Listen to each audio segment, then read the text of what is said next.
Minneapolis.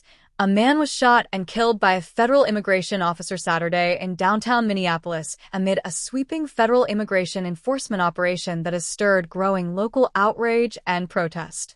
The incident marks a serious escalation in tensions between federal authorities and community leaders in Minnesota.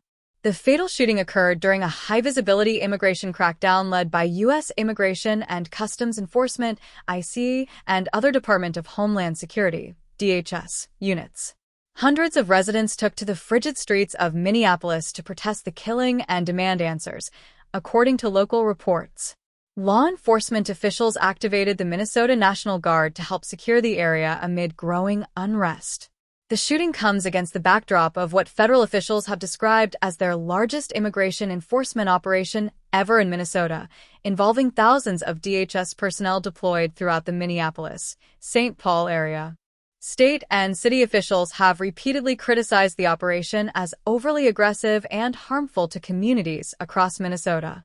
Last week, the state of Minnesota and the cities of Minneapolis and St. Paul filed a lawsuit seeking to halt or limit the enforcement surge, arguing that federal agents have violated constitutional rights and used excessive force, including against U.S. citizens, during the operation.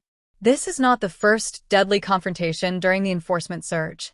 Earlier this month, ICE officers shot and killed Renee Nicole Good, a Minneapolis woman and U.S. citizen, in a residential neighborhood, prompting national outrage and questions about the operation's tactics.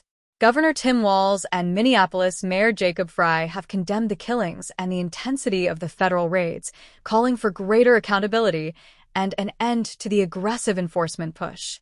Federal authorities have largely defended their actions and outlined efforts to target undocumented immigrants with final deportation orders. The escalating situation has drawn protests not only in Minnesota, but also in other major U.S. cities as communities nationwide express concern over federal immigration tactics.